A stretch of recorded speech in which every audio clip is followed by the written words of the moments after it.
Cesar Chavez was a civil rights activist and an American labor leader. He was the co-founder of the United Farm Workers and is a major historical idol. Chavez was born in Yuma, Arizona, but moved to California at a young age. He worked on a farm with his family and worked full-time after dropping out of school in the 7th grade. 4 years later, he joined the Navy and served for the next 2 years. For the next 4 years, he worked as an immigrant farm worker. In 1952, he began to travel California making speeches supporting workers' rights. In 1962, Chavez and Dolores Huertas both found the National Farm Workers Association, later changed to United Farm Workers. 3 years later, in 1965, farmers started protesting for higher wages. 6 months later, Chavez and the National Farm Workers Association held a strike called the California Grape Pickers. They marched from Delone to Sacramento. In the early 1970s, Chavez organized the Salad Bowl strike. This is the biggest worker strike in U.S. history. This strike won higher wages for lettuce growers. To spread awareness, Cesar and his union fasted for 25 days. This lowered produce sales by 15%. Chavez was influenced by Mahatma Gandhi and Martin Luther King and promoted nonviolent support for many boycotts and strikes that were happening in other states.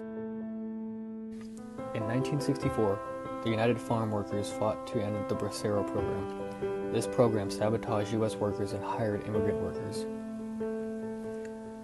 Chavez held many strikes, and in 1969, Chavez protested all the way to Mexico.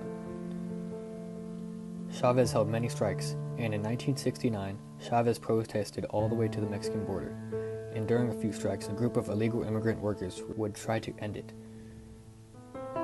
During one of the strikes, the United Farm Workers set up a wetline to prevent any illegal immigrants from entering the U.S.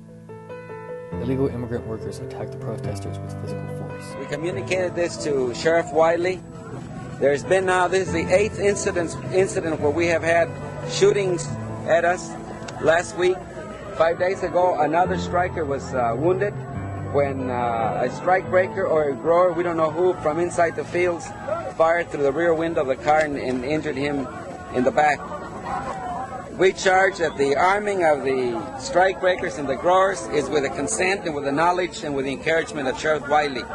They have known that the men are armed inside the fields, and they have done absolutely nothing to try to correct the situation and take the guns and the rifles away from them. We had a number of men jailed and beaten, and we cannot get the sheriff to tell us the whereabouts of their names. We estimate about 20 people were arrested at the Masekian Ranch a while ago when these men were beaten, and they will not tell us the whereabouts of the people who are beaten, how seriously they are, or they will not tell us how many people are in jail or in which jail they are. Chavez dedicated his life for equal rights and equality. On April 23, 1993, Cesar Estrada Chavez passed away. He is greatly remembered and will always be a part of U.S. history. He is now buried at the National Chavez Center in Kern County, California. There are moments and schools and a day dedicated to him to commemorate his acts of bravery.